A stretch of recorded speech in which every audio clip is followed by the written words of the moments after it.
Um, Talk to you for a few minutes about culture and communication.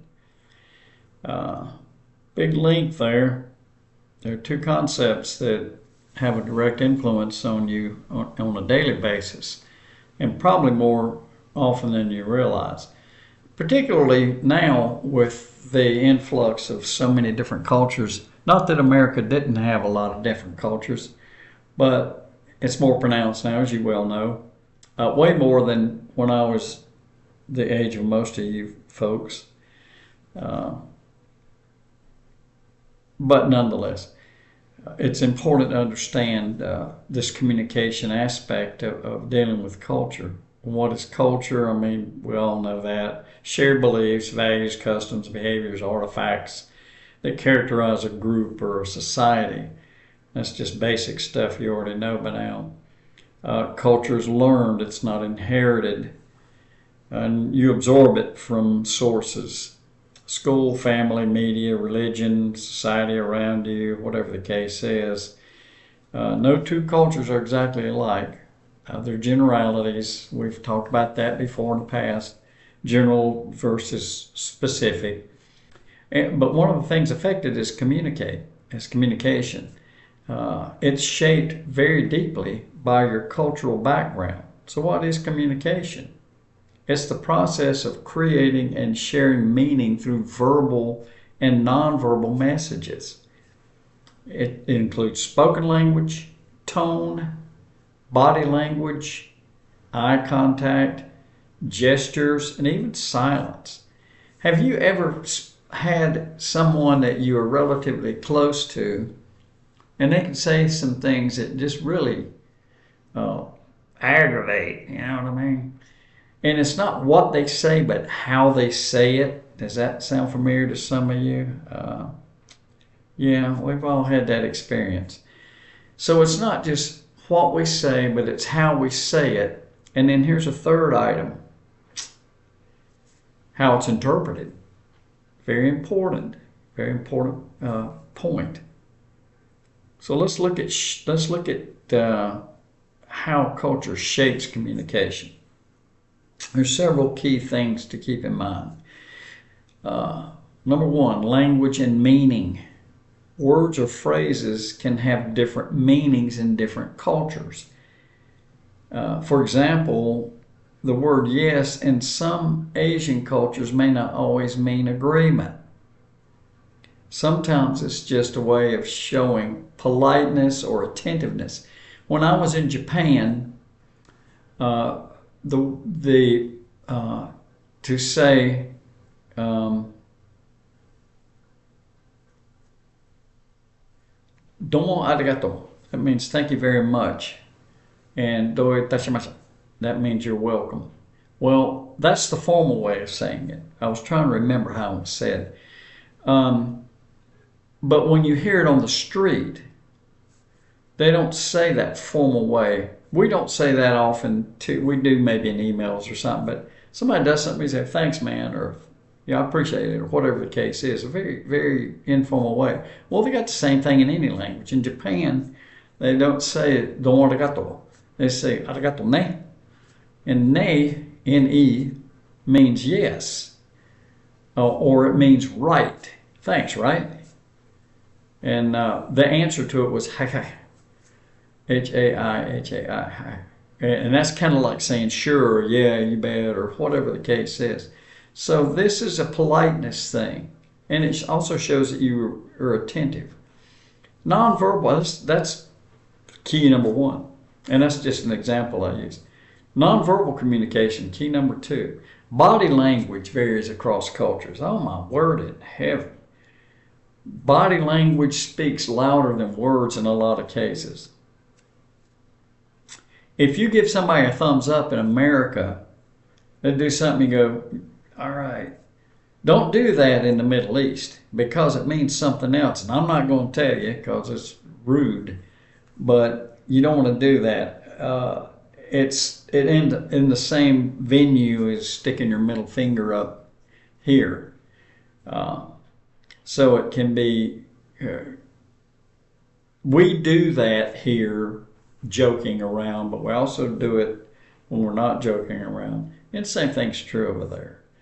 So the guys that my son was in the Army, he went through a training course before they deployed him to Iraq of what not to do in terms of gestures and other things that just were insulting to the Iraqis, the Middle Eastern folk. So there's some power there. Third key point, context. Some cultures are high context. They rely very heavily on implicit communication. What are you implying? Shared understanding, nonverbal cues. Let's pick on Japan again. Japan's a good example. They're really into implied stuff. And then Germany or the US are low context, where we want clarity and directness. So not beating around the bush in Japan, but not necessarily being so straightforward. I read a book. It was actually a 2-book series. I forget how many pages, just gobs. The book was, each volume was probably 2.5 inches thick. And I read those through twice. And I can't remember the title of it now, but it was about Japan's conspiracy. Oh, I wish I could remember the name of it. But it was very informative as far as Japanese culture and how they beat around the bush about something, but they actually know in their conversation that this is what I mean, but I'm not going to be very direct with it because that's rude. Very, very interesting. I wish Japan's Imperial Conspiracy, I think was the name of it. I'm not sure. And then finally, power, distance, and hierarchy. Cultures with high power distance, communication with authority, it tends to be formal and respectful. Lower power distance cultures, it's more casual and open. What are we talking about here? Spatial difference. How close? Italian culture, they're right up in each other's face a lot, and it's not being rude. Sometimes it's actually showing affection. So, culture and communication, let's look at some differences. A couple of examples. Latin American cultures. See if this sounds right. People tend to stand closer when speaking. Northern Europeans like more personal space. In India, it's common to avoid saying no directly because it seems rude. People may say maybe, or maybe they respond indirectly. And again, these are just examples of communication related to culture. Germany, directness is considered honest and efficient. And in Japan, like I was saying a while ago, indirectness can be a sign of respect and thoughtfulness. It's almost like you're giving a person room. These things can cause misunderstandings, not because people mean harm, but you're operating from different cultural norms. We weren't taught, when I went to Vietnam, anything related to cultural things. That wasn't the main thrust. This is back in the 60s. But when we went to places we would get what we called R&R, rest and recuperation. It's normal in the military. Get a break from the war, and they would send us to different places. Philippines, Japan, Singapore, just to name Hong Kong, just to name a few. And you had to know how to interact with those cultures, but there wasn't any big training for that. So there were misunderstandings, to say the least. And you had to learn from those. So the next time you went to those countries, you knew what not to do. Singapore was kind of interesting. When people when people from different cultures interact. We call it intercultural communication. And it's becoming more common as our world globalizes. Business, education, travel, online communication. What a pain in the neck.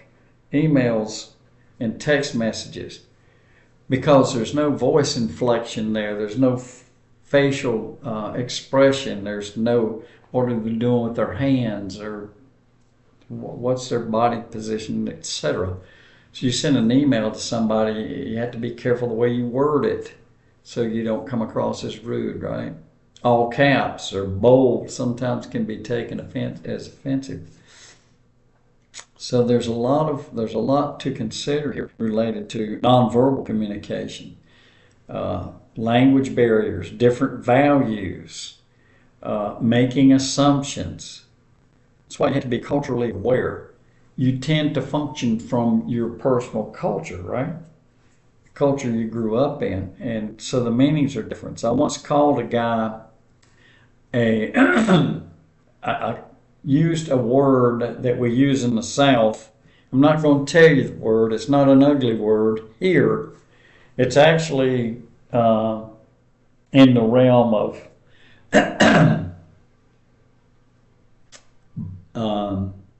good friend. That's not the term I used, but the word that's used in the South means, hey buddy, or hey good friend, or whatever. And it's one word that expresses that. I once used that word talking to a guy from Wisconsin. And up there, now you're talking about American culture here. Within our culture, you can insult people or whatever. And I used that word that we use here to indicate friend or pal or whatever. Well, up there, it's an offensive word. And he got very angry that I called him that word. And I said, hold on, I don't know what you're talking about. And then he clarified it for me, and I never used it up there again. It's pretty embarrassing. So, how do we go about intercultural communication? Be open-minded. Don't assume your way is the best way. That's ethnocentricity. Practice active listening. Pay attention not to just the words, but also the tone, the body language, the context. Look at their eyes. Ask questions. Clarify rather than assume. Be patient. Communication takes some time across cultures. Time to interpret and learn. And learn about other cultures. A little bit of knowledge can build bridges, and it also shows respect. It shows if you're interested in someone else's culture, that's respectful. So culture and communication are inseparable. Cultural background influences how we speak, how we listen, how we interpret, and then even how we build relationships. If you become more culturally aware and adaptable, and you're going to have to in the modern world, and even here at CU, you can avoid misunderstandings, but you can also experience enrichment and personal and professional development. You can develop greater empathy and make better connections. Hope that's helpful. So, as I usually say, I'll see you again soon.